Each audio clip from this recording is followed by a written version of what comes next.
Ya.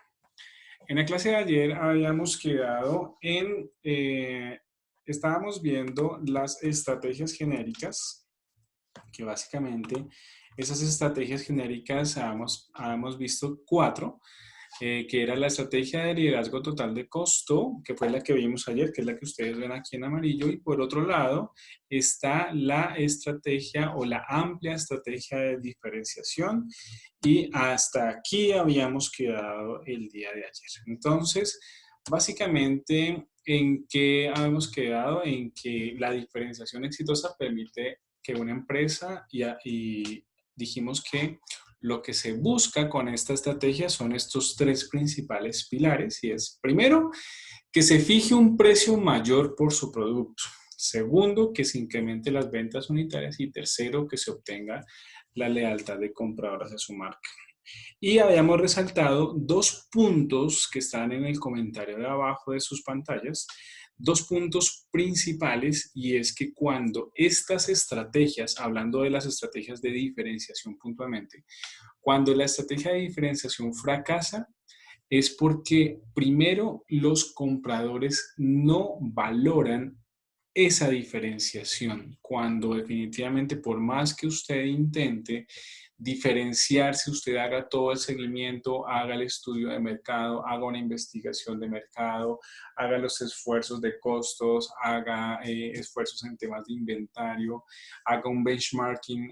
Es decir, si usted definitivamente hace un gran despliegue, pero finalmente su comprador no valora todo lo que usted está haciendo para diferenciarse, es muy probable que esa estrategia vaya destinada a ser fracaso. Y lo otro es que cuando usted no tiene ese valor diferenciador, es muy fácil de copiar. Es decir, a pesar de que usted está haciendo todo lo posible para poder generar una diferencia, pero si esa diferencia es muy fácil de imitar, téngalo por seguro que su cliente puede estar mirándolo a usted por un momentico, fácilmente se puede aburrir y puede migrar hacia la competencia, lo cual puede ser, pues para el caso de nosotros como administradores o como empresarios, puede ser bien problemático por todo lo que esto implica en cuanto a costos y tiempo. Bien, seguimos entonces con, bueno, antes de seguir con la siguiente estrategia, ¿y cómo puede ser, por ejemplo, los ítems que se pueden considerar estrategias de diferenciación? Pues hay muchísimos, yo les comenté algunos ayer. Hay muchísimos, por ejemplo, que tenga un sabor único. Si nos vamos a ir de pronto por el lado de las características organolépticas, podríamos pensar en que podría tener un sabor diferente, en que el empaque puede ser distinto, la distribución también puede llegar a ser un factor diferenciador de mi producto. Pueden haber, por ejemplo, alternativas para conseguirlo. Aquí les traje simplemente unos pocos ejemplos. Miremos en el caso, por ejemplo, de Johnson Johnson, que es lo que ustedes ven a su izquierda. Esta es una de las empresas que se caracteriza porque sus productos generan mucha confiabilidad. ¿Y por qué? Porque el nicho del mercado principalmente son los padres de familia, porque los productos que ofrecen son productos para sus hijos, los cuales son pues principalmente niños o bebés, entonces son productos que necesariamente deben traer confiabilidad. Entonces todo su despliegue y toda su estrategia va enfocada hacia la creación de credibilidad y confiabilidad. Entonces fíjense también, por ejemplo, otra de las características de la diferenciación, ahora miremos a la derecha, está la empresa Koala, y esta empresa es una empresa que opera aquí en Colombia y tiene productos como los que conocemos, pues básicamente de la canasta familiar, que está, por ejemplo, Frutiño, Doña Gallina, tiene algunos elementos de aseo y demás, pero fíjense que cuando uno se pone a mirar, acá hay gelatinas, la sopera, es decir, hay un montón de líneas de productos que fácilmente uno puede recomendar, pero estos son estrategias también masivas, así como los productos, entonces son estrategias de diferenciación porque pueden llegar a mucha gente, pero se caracterizan porque tienen una amplia línea de productos.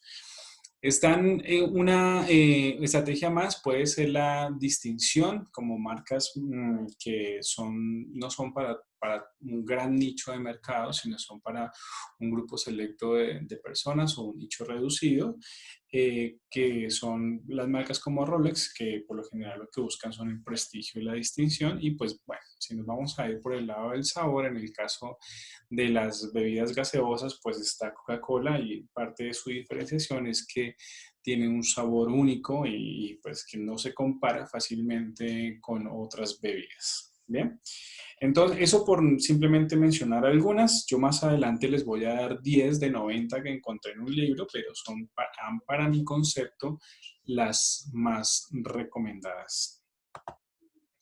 Bien, seguimos entonces con las ventajas deseadas y el mercado de objetivo. Entre las ventajas deseadas podríamos enmarcar las dos de abajo como, digamos, son estrategias que están enfocadas. Y cuando se habla que son estrategias enfocadas es porque cuando se habla del enfoque, quiere decir que van dirigidas propiamente a un nicho, es decir, cuando se dirigen a través de un ejercicio de segmentación a unos clientes muy característicos que tienen unos gustos similares, que tienen una distribución similar, que están dentro de un rango de edad, que tienen de pronto un nivel socioeconómico parecido o que pueden tener una capacidad de pago diferente. Entonces, aquí hablamos que son estrategias enfocadas, y cuando hablamos de estrategias enfocadas, entonces estamos enmarcando las dos de abajo, unas que son de bajo costo enfocadas y las otras que son de diferenciación enfocadas. Fíjense que están en la parte de abajo. ¿Por qué? Porque van dirigidas hacia ese segmento de clientes o nicho, que es básicamente lo que les anoté aquí en rojo, y es una parte del mercado. No son todos como las dos de arriba, sino van dirigidas hacia una parte del mercado. En el eje Y, en el eje X, que es de la parte de arriba, pues son estrategias, por un lado, que, vuelvo y lo repito, pues son de bajo costo y de diferenciación, y que van dirigidas solamente a una parte del mercado. Bien, pero estas dos estrategias, pues, ¿cuál es su característica principal? Pues básicamente lo que busca es que se especializa en un determinado tipo de consumidor, que es el texto que está en negrita y además está subrayado. Lo que busca es que se especialice en un determinado tipo de consumidor, pero al especializarse puede ser mucho más eficiente. ¿Y por qué puede ser más eficiente? Porque conoce muy bien a su cliente, es decir, ese público objetivo ya lo conoce, lo identifica, ya le ha vendido, ya el cliente lo ha recomendado, de manera que ya puede existir una relación, de manera que cuando ya existe un conocimiento o una relación, es más sencillo en términos de estrategia poderle brindar a los clientes un tipo de atención diferente. Cuando hablamos de tipo de atención diferente, podríamos hablar que la distribución puede ser un poco más continua, podemos manejar el precio, podemos hacer una excepción de pronto en algunos costos, en las líneas de producto. Entonces, cuando yo conozco a mi cliente y sé lo que él realmente está demandando de mi producto, yo puedo ya generar estrategias que me permitan acercarme al cliente y poder generar competitividad frente a la competencia. Bien, bueno. ¿Cómo se hace una segmentación? Algunos de ustedes ya habían visto parte de este tema conmigo cuando vimos plan de marketing. Sin embargo, pues debo de volvérselos a nombrar. Y las bases de la segmentación son 6 bases. Entonces, las bases de la segmentación están conformadas por la segmentación geográfica, la psicológica, la conductual, la demográfica, la híbrida y la sociocultural. Pero, ¿cómo se enmarcan todas estas segmentaciones? Pues digamos que la segmentación lo que hace es comenzar a reducir cada vez más el espectro en el que se encuentra una población. Entonces, ¿cómo se reducen? Pues yo como investigador o como ustedes como administradores y también enfocándose un poco a su proyecto de innovación, ustedes pueden determinar cuál de las bases de la segmentación que están aquí pueden seleccionar. Por ejemplo, si yo voy a hacer un estudio o mi producto está enfocado hacia la ciudad de Bogotá, pues necesariamente tengo que utilizar la base geográfica, que es la que me delimita, por ejemplo, la región, el tamaño de la ciudad, incluso el clima, si es que mis productos, por ejemplo, van destinados para una población específica. La psicológica lo que habla es de la motivación y por qué las personas están comprando o buscando ese producto o ese servicio. Básicamente este punto habla es de qué los motiva, ¿sí? ¿Qué los motiva? ¿Qué los impulsa realmente? Puede ser si están buscando, por ejemplo, en el caso de las damas, un shampoo, ¿por qué lo están comprando? Entonces puede ser que es para que nutra su cabello, o para que le dé brillo, o para que le quite la caspa, o porque está en un tratamiento. Es decir, ¿cuál es la motivación que está detrás de la compra de ese producto o del uso de ese servicio? Por otro lado está la base de la segmentación conductual y cuando hablamos de la ocasión y tasa de uso, aquí lo que se hace es buscar la cantidad de veces que se utiliza ese servicio o que se consume el producto. Por ejemplo, volvamos al caso del champú, es importante para una empresa poder identificar, por ejemplo, cuántas veces una dama se lava el cabello a la semana. Entonces, habrán quienes se lavan el cabello todos los días, otras días por medio, otras cada 3 días, otras no lo hacen sino cada 15 días, no sé. Entonces, la idea sí es poder identificar cuál es la tasa de uso, porque también dependiendo la tasa de uso puede generar una trazabilidad para poderle generar estrategias de marketing, primero para que lo utilice más seguido o para poder conocer ese segmento, cómo se está comportando y poderle ofrecer otras alternativas, como por ejemplo, bueno, si no lo utiliza, sino cada 3 o 4 días, puede aplicarse un tratamiento cada día por medio, por ejemplo, de la misma marca. La base de la segmentación demográfica es quizá una de las bases más utilizadas porque es la que nos delimita. Aquí me hacen una pregunta. Una pregunta. Ya sigo contigo. Voy a leer aquí una preguntita. Buenas noches, perdón por conectarme. Bueno, listo, perfecto. No, la persona que me escribió es totalmente comprensible, no te preocupes. Ahora sí sigo con la pregunta. Dime. Profe, y por ejemplo en esa, digamos, en ocasiones de uso, como decía, por ejemplo, pues hay una persona que dice que el usuario no sabe lo que quiere hasta que uno le muestre que lo debe utilizar. O sea, no se puede inducir al uso, digamos, de eso. O sea, es, por Ujú. ejemplo, lo que está diciendo el ejemplo, que la señora pues se baña, digamos, 1 o 2 veces a la semana, pero se le está El cabello. induciendo a que tiene que utilizar exactamente, se tiene que, o sea, como inducir a ese uso ocasional, a aumento de esa tasa, digamos, de uso Ujú. como tal.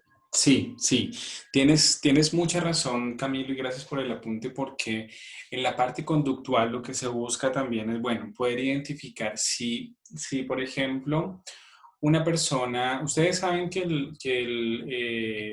parte del estudio de poder conocer a los usuarios es poder identificarlos a través de bases de datos. Todos somos números finalmente para el mercado, todos somos números, por eso no nos preguntan hoy en día el nombre, sino cuál es el número de cédula y con eso ya estamos en una base de datos. Pensemos, Camilo, que una señora o 10 señoras van al mercado el día 31 del mes porque el día 30 le pagaron, entonces el día 31 van a hacer mercado del costo.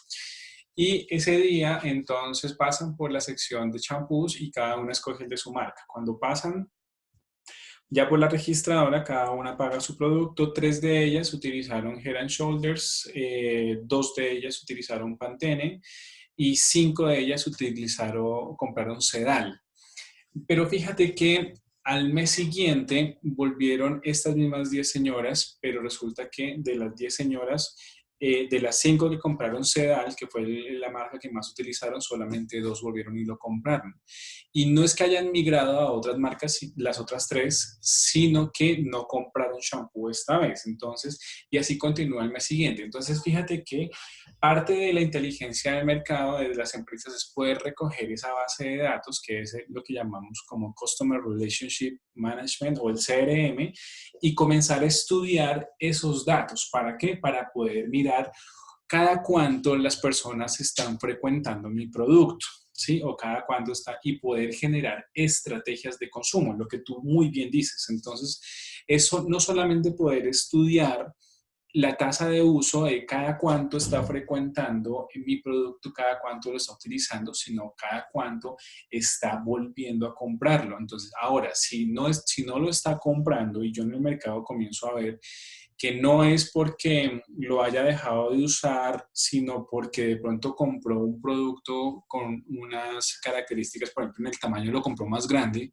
es porque le está rindiendo más. Entonces yo como marca, si tengo productos alternativos, comienzo a influenciarle a esa persona a través de medios digitales o medios masivos para que compre productos suplementarios, por ejemplo, un producto que le ayude a ese champú a mantenerlo limpio, o a reducirle la caspa, o a mantenerlo liso si es que de pronto tiene un tratamiento, o a mantenerle los bucles, bueno, no sé.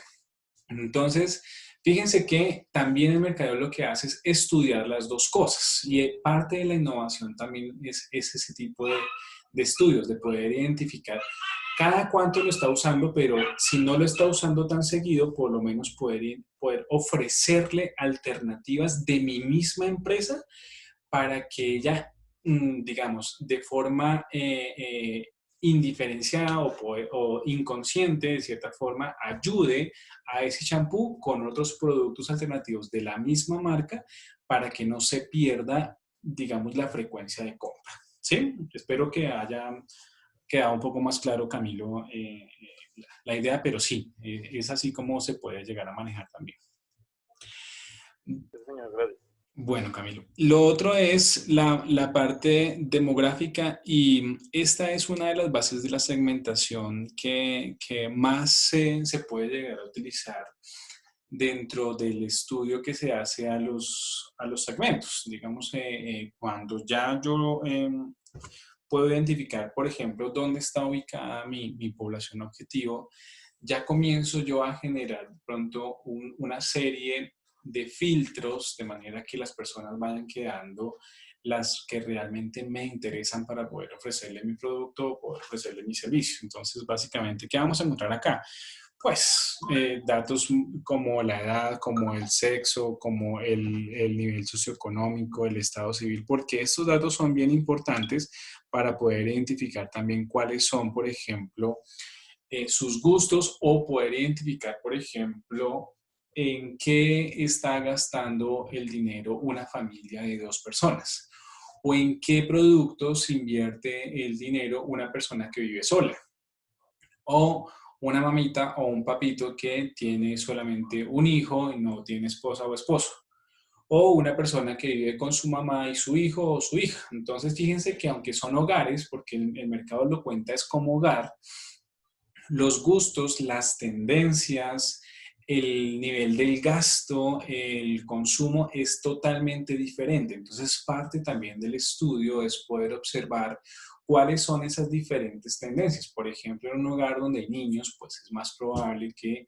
se compren productos como, bueno, más cereal, más leche, más yogur, de pronto productos de aseo diferentes, porque hay que comprar un shampoo de una marca diferente o un jabón diferente, o los hogares que también tienen niños y que de pronto es indiferente. Entonces, pero dense cuenta que las salidas de pronto también pueden contar por ese lado. Entonces, son hogares que de pronto frecuentan más el cine, o que van a almacenes de ropa más para niños. Entonces, el adulto ya deja de comprarse un par de zapatos. Entonces, también hay que mirar las curvas y los comportamientos del mercado de forma diferente. Entonces, esto, a grosso modo, digamos que en términos de innovación es algo que realmente nos sirve, y son insumos que nosotros no debemos dejar pasar así porque sí, porque finalmente eso hace parte también de la búsqueda de información, de las tendencias, de lo que yo como administrador en términos de innovación estoy buscando para poder ofrecer nuevas alternativas de manera que mi producto o mi empresa pueda llegar a ser mucho más competitiva, y lo que estamos viendo acá en este caso es poder ofrecer una estrategia de diferenciación, que es lo que finalmente se busca. Pero ojo, diferenciación de dos formas, como lo veíamos hace un momento. La primera, que el cliente no le pierda el sentido, que el cliente valore lo que yo estoy haciendo por él, que realmente se destaque la diferenciación frente a él. Y segundo, que la competencia no lo copie tan fácilmente, porque ahí lo que yo les decía hace un momento, toda estrategia de diferenciación fracasa cuando no se cumplen estas dos situaciones. Bien, entonces, a ver, avancemos. Yo sé que muchos de ustedes, no sé si en su seminario que hicieron en vacaciones, alcanzaron a ver temas que hablan acerca del libro de la estrategia del Océano Azul. Muy seguramente sí tuvieron que leerlo, y los que lo leyeron, pues fabuloso. Entonces, Profe, qué pena, ¿será que puede devolverla un segundo? la devuelvo, claro, con mucho gusto. Dame un segundito. Listo, ya. Bueno, Leonardo, con mucho gusto. Bien, acaba de salir el avisito que me quedan 10 minuticos de esta sesión, entonces no se olviden de, una vez que se acabe la sesión, nos vamos rápido al calendario y nos montamos en la segunda sesión, ¿de acuerdo? Bien, y les estaba hablando de un libro muy bueno que se titula La Estrategia del Océano Azul, y básicamente lo que el autor busca es poder hacer énfasis en ese mar de oportunidades que encuentra la empresa afuera, pero hay un mar que es turbulento y hay un mar que de pronto no se explora, y que es un mar que está lleno de cosas que realmente pueden ser en beneficio para la empresa. Los puntos que pues normalmente el autor o los autores quieren exponer aquí en este libro son, yo les traje algunos como para comparar. Y es que dentro del mar, del océano rojo mejor, digamos, la competencia en el espacio existente y en el mercado es muy turbulenta, es muy difícil, y lo que ellos recomiendan es pues crear un espacio sin competencia en el mercado, lo cual, si uno se pone a mirar el mercado, a veces uno piensa, es que ya todo está hecho, pero resulta que, y uno sigue todavía mirando, pero hay empresas que todavía siguen siendo innovadoras, que proponen cosas diferentes, que gestionan. Entonces recuerden que la innovación no es simplemente inventarse algo nuevo, porque a veces no es tan fácil, sino de pronto coger eso que ya está hecho, que le está funcionando a algunas personas, y poder transformarlo también en beneficios diferentes o en crearles un valor diferente para que la gente lo comience a adquirir o usar. Lo otro del océano rojo dice, bueno, venza la competencia.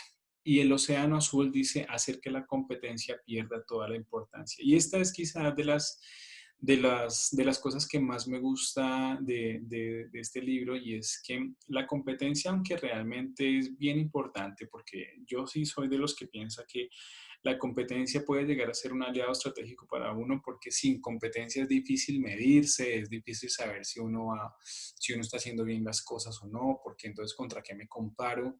Entonces fíjense que la competencia en este punto sí es bien importante, pero también, a pesar de que uno la estudie y le haga un buen benchmarking, la competencia de cierta manera hay que tenerla cerquita, pero hay que ignorarla de forma que no nos comience a hacer como estorbo. Entonces, trabajar como si no existiera la competencia, pero reducirle también toda la importancia posible de cara también al cliente.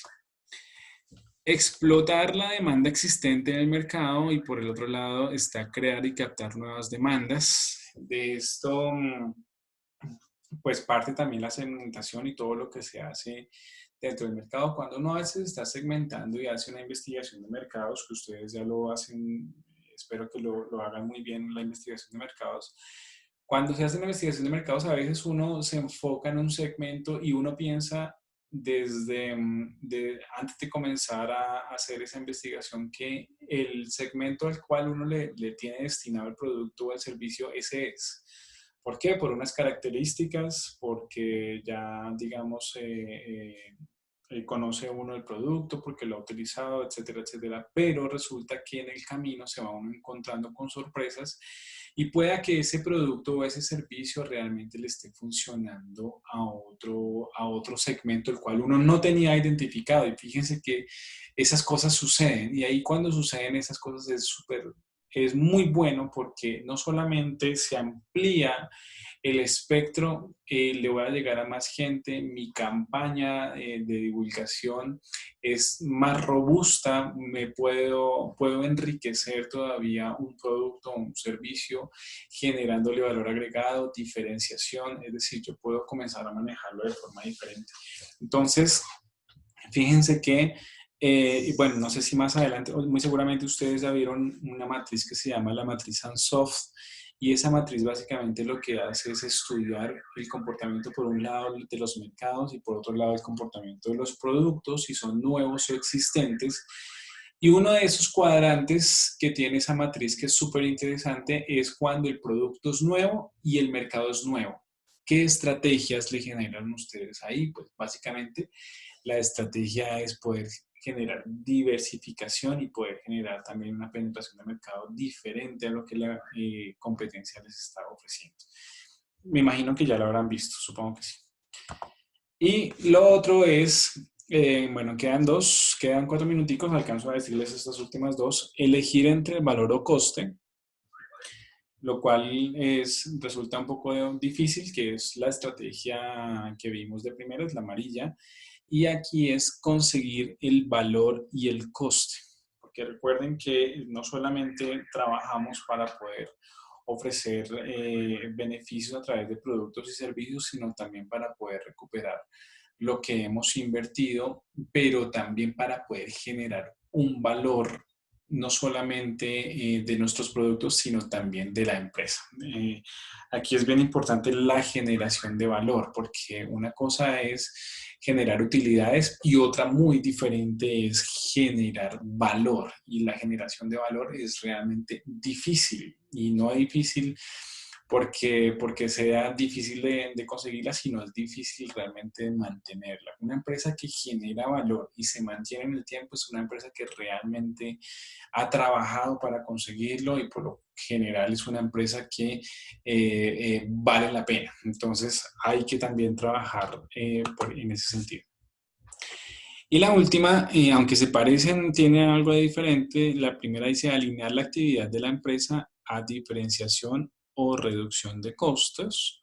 Y por el otro lado dice alinear la actividad de la empresa a diferenciación y reducción de costos. Diferenciación y reducción de costos. Entonces, fíjense que esta última básicamente me está hablando de las estrategias que acabamos de ver, de las 4 estrategias que por un lado me habla de costos y de diferenciación, y por el otro lado me está hablando de la segmentación para todo, una segmentación enfocada, y de la amplitud del mercado en términos generales. Bien.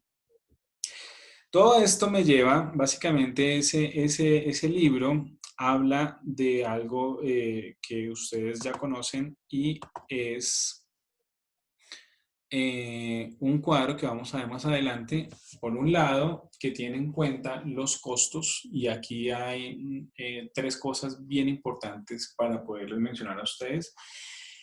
Y es la estrategia del Océano Azul busca inicialmente que se reduzcan los costos. Las economías se logran al eliminar reducción de las variables sobre las cuales compite la industria. Es decir, la industria todo el tiempo lo que está buscando es generar una competitividad y una estabilidad en el mercado. Entonces, básicamente lo que nos habla es, mire los costos, pero también incremente el valor para el comprador. Lo que habla aquí es que el valor para los compradores se aumenta al buscar y crear elementos que la industria nunca ha ofrecido. Entonces, por un lado, busque reducir los costos, como lo vimos en la clase de ayer, y por otro lado, incremente ese valor para el comprador. Cuando usted logra a través de las diferentes estrategias esto, usted podría estar hablando de la innovación en el valor.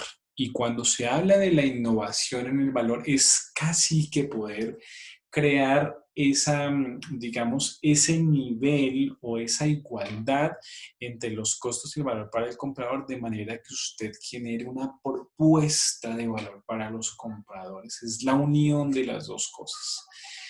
Y les leo literal lo que les coloqué aquí, se crea en la región en la cual los actos de una compañía inciden favorablemente sobre su estructura de costos y sobre la propuesta de valor de los compradores. ¿Cómo se llama eso? La innovación en el valor. Entonces, eso es lo que hay que buscar. ¿Cómo innovar?